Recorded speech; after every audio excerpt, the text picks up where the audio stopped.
Tuesday evening, South Carolina Weather Watchers. I'm the host for South Carolina Weather, Jesse Peterson. Let's go ahead and start off with the weather for your Tuesday evening. Now, looking at the radar right now, as you can see, we have downpours going throughout most of the Greenville-Spartanburg region right now, and most of the upstate as well. You can see we do have a little special weather statement down here. Let's check it out. It seems like we have storm 40 to 50 mile per hour winds and up to penny-sized hail and frequent ground cloud to ground lightning. Its radar indicated expect minor damage to tree limbs and blowing around of light unsecured objects. And that's inside Georgia right now. It's definitely possible because this was just added. It could definitely push east.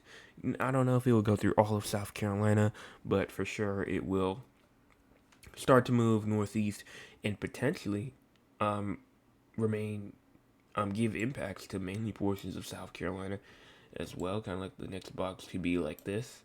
So, if you're in places just south of McCormick or west of Edgefield, watch for that as that storm is about to pass y'all. We do have showers as well for the Midlands and the PD region, as well as showers down there for the low country as well. But again, still pretty scattered in nature. Also, if you do not know, I am live streaming my live recording right now. So if you do want to see my live recording early, just pop into the stream, see if I'm recording or not. And if I am, you might just catch me because it's not really on like a scheduled basis. I'll see when maybe if I'll do like the recording like every day at around a certain time. I say maybe around 8 o'clock, in between 8 o'clock and 9 o'clock. I'll try to have it recorded by then. If any later, I'll try to get it on the 30 mark, like 8 o'clock, 8:30 mark, 9 o'clock, 9:30 mark. So if you hear music, that means that I'm about to start as well. So that's also a great indicator to see if I'm also live and about to start my live recording as well. And then when I'm done, I'm just switch back to the radar until I go to bed and I turn off the stream for the night. So, looking at the entire United States right now, as you can see, we have freeze warnings all the way down to Kansas and Arkansas, as well as winter weather advisories for California, Oregon, up here in Minnesota, and up there for Vermont, not from Vermont, but New Hampshire and Maine as well. We also do have coastal flood advisories and coastal flood watches up for the mid-Atlantic right now. And obviously river flood warnings for a lot of places, and that little special weather statement for what we were just talking about earlier. But completely just getting rid of all of the warnings and watches and advisories. You can see, obviously, looking at the East Coast in general, the Southeast is obviously looking rainy. The Northeast is even looking rainy as well. And then we do have a little leftover storm system bringing some gusty winds going through Ohio right now. Also do have some rain up there inside Canada and even some snow up here, obviously, inside Minnesota, North Dakota, Wisconsin. A mix of rain and snow over there. Rain starting to enter into the West Coast right now, and then even some rain and some snow for the Rocky Mountains, isolated and scattered showers. Even Texas is going to receive some showers as well. Looking down, seeing if I can find anything else, maybe potentially some severe storms, some strong storms even for Florida right now. And that's all I really have to talk about right now. So let's go ahead and talk about our cloud cover, right? So cloud cover for today, obviously looking pretty interesting as we do have some low clouds kind of up there inside of the Midlands and the upstate as well. Maybe some high clouds scattered in there, but mainly high clouds over for the low country and the PD region of South Carolina as well. We also do have our current temperatures right now being 66 in Columbia, 66 in Charleston, 57 in Greenville, 62 in Florence, 62 in Bennettsville, 59 in Myrtle Beach, 59 in Loris, 68 in Savannah, 68 in Augusta, and then 62 Union, 59 Anderson as well. With all of that being said, temperatures tonight will get down to around 60 in Columbia, 59 in Sumter, 58 in Florence, 59 Myrtle Beach, 60. I think that is 63 near Charleston, 61 Augusta, 65 near Savannah. Moving on to our max wind gusts for the next 24 hours. Max wind gusts for the next 24 hours can definitely reach around 15 to maybe even 18, 19, potentially even a high 20 miles an hour wind gust as well. So definitely watch out, mainly for places like the Low Country, the very kind of like towards like the Georgia South Carolina border, the southern part of it from Augusta down all the way to Savannah, and then maybe some isolated 15 to 20 mile per hour wind gusts for the PD region as well. Update it to see if it has an update, which it does, but it doesn't really change that much.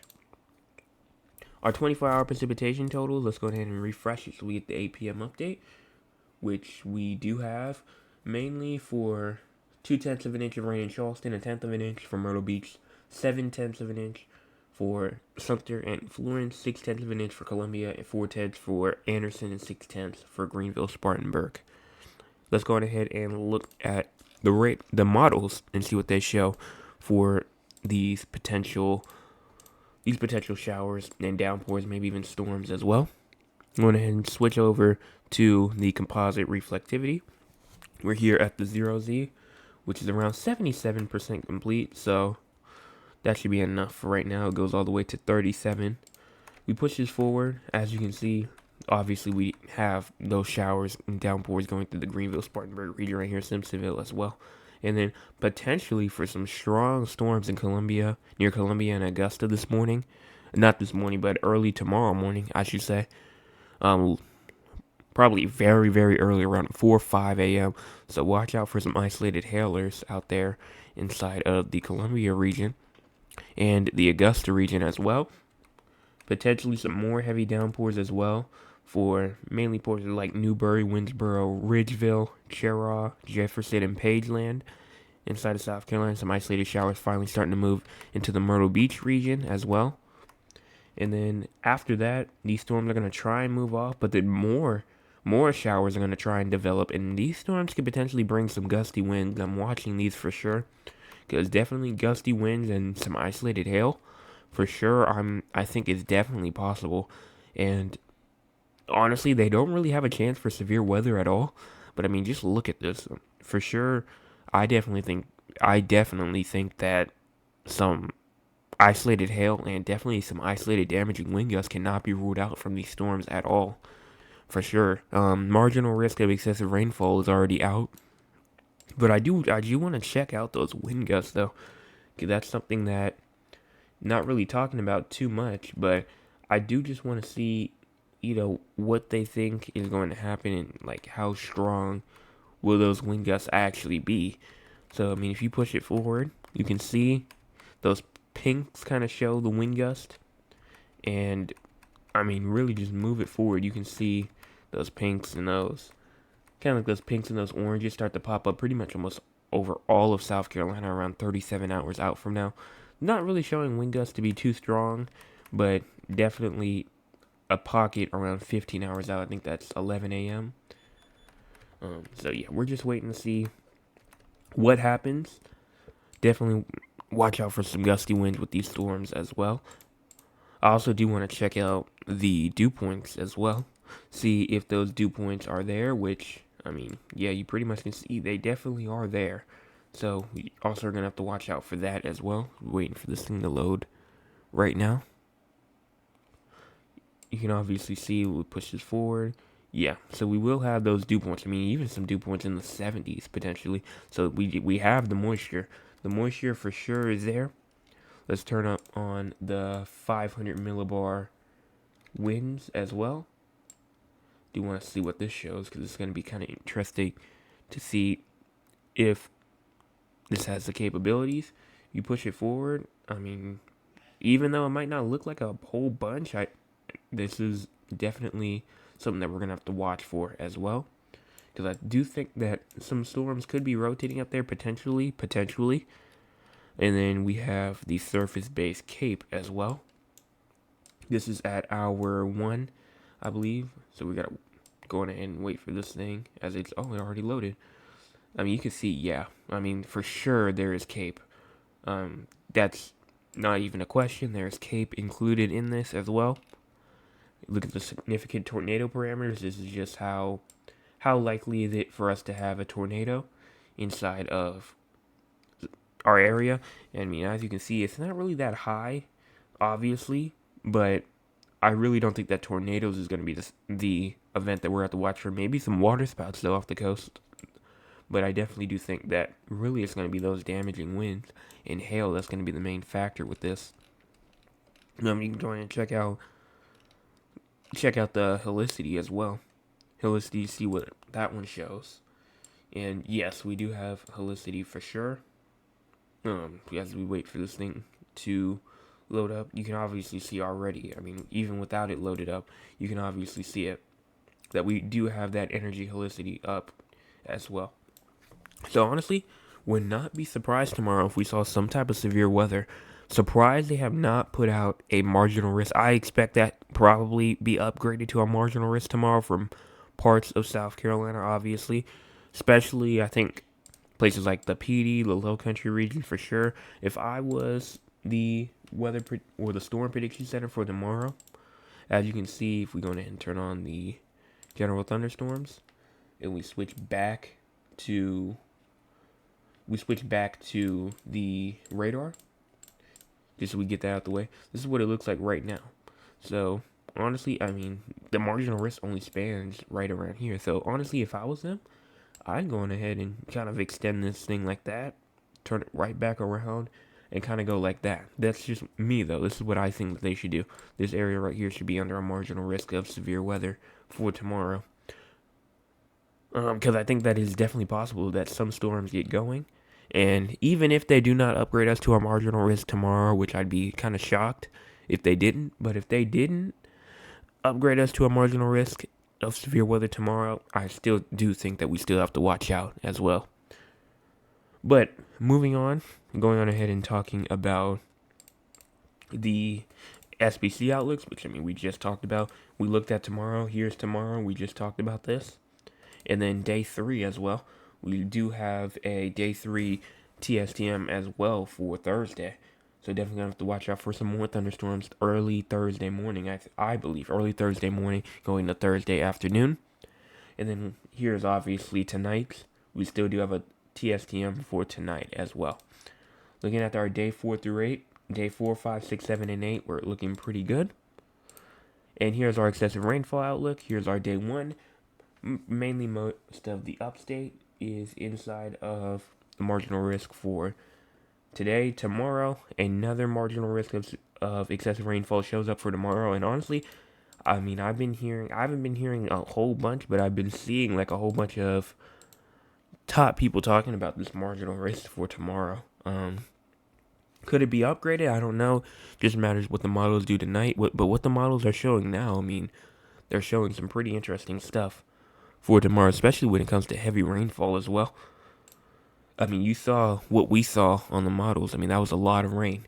And then once we get to day 3, they did remove the Horry County, Myrtle Beach, Conway area out of the marginal risk of excessive rainfall for Thursday. I guess they thought that it was no longer needed, so they did take y'all out.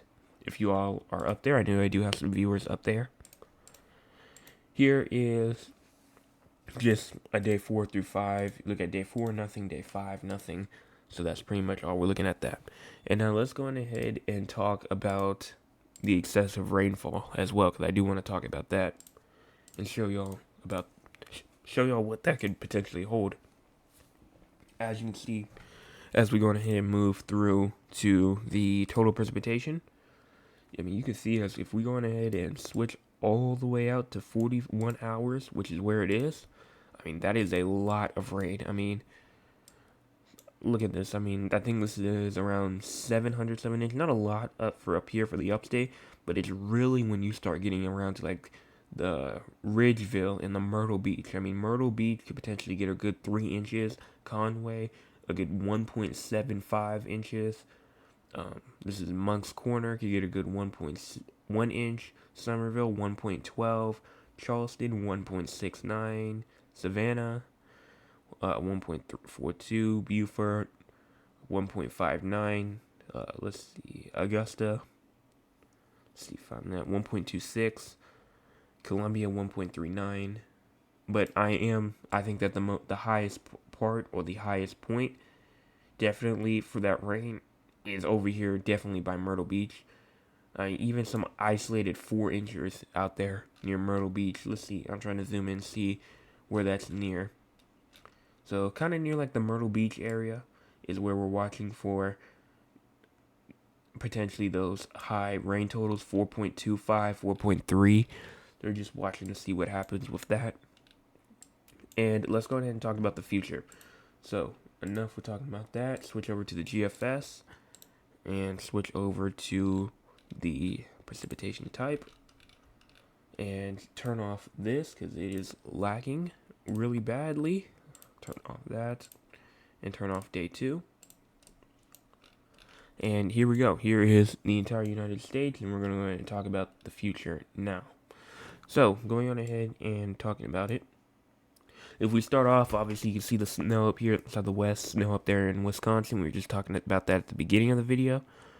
We have that line of storms moving through, that line of showers, downpours moving through, potentially causing those gusty winds, those small hail, as well as well, while that is happening with us right now, the West is currently getting hit by another atmospheric river, more rain, more snow for them in the higher elevations as well. And then even some very intense snow going on over inside the Rockies as well. Push this forward, as you can see, the snow kind of switches to just a whole bunch of rain, brings some snow to Chicago, brings some snow up there, trying to make it to Detroit, but I don't think it will quite make it to Detroit. And then we have this another system right here. I was talking about this yesterday about how if this one could potentially spawn some severe weather, I'm kind of questioning the moisture. I know that the dew points are out there, but I'm just trying to, is there enough reflectivity? Is there enough rain? Will there be enough rain out there? Will there just be enough storms out there to just actually fire up? That's what I'm trying to figure out now. But obviously, we're still 186 hours out. It's still peak severe weather season. Well, actually, not even peak yet. We're not even at peak severe weather season yet. So, just waiting to see what happens. Here is, you can see up there in the northeast, obviously, that heavy, heavy snow as well. Even snow dropping into the Rocky Mountains again, bringing us some more downpours around April the 6th, and then as we get to around April the 9th, April the 8th, April the 9th, just isolated showers and storms, and that's pretty much all we're watching for right now. So thank you all so much for watching that, and I mean, as we see, just watching out for tomorrow. After watching out for tomorrow, just watching out for potentially just another storm system around, let's see, 186 hours. That I think is where it was. Yeah, right here. April the 3rd as well is what I'm watching for. So we're just going to have to watch out for both of those days, tomorrow and April the 3rd. And I think that pretty much all we have to worry about now.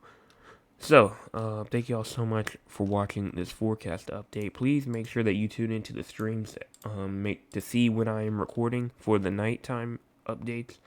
Remember, if you have not seen them yet, which I'm pretty sure almost everyone has, I've been doing live radar updates. Here's what it looks like right now. As you can see, as of right now, you can obviously see that I have the whole low thing. I have Charleston low 64, Columbia low 60, Greenville low 51, Myrtle Beach low 59, and things like that. So make sure that you go on ahead and check those out. I will have to update those every so often, but that's not a big deal at all. So yeah, we're just gonna have to deal with that. But I'm always updating the channel. I will always be updating it. We have not done our live stream yet. For severe weather coverage. Hurricane coverage this year is going to be pretty good as well, I think. Hopefully power doesn't go out, because if it does, well, obviously I can't do anything about that. And severe weather coverage is going to be good. If we get any snow and, it cancels out, if it cancels any school or anything like that, maybe I might go live just to talk about it, snow totals and all that kind of stuff. That's going to be about it. So, thank y'all so much for watching this forecast update. And I will see y'all tomorrow morning with another forecast video.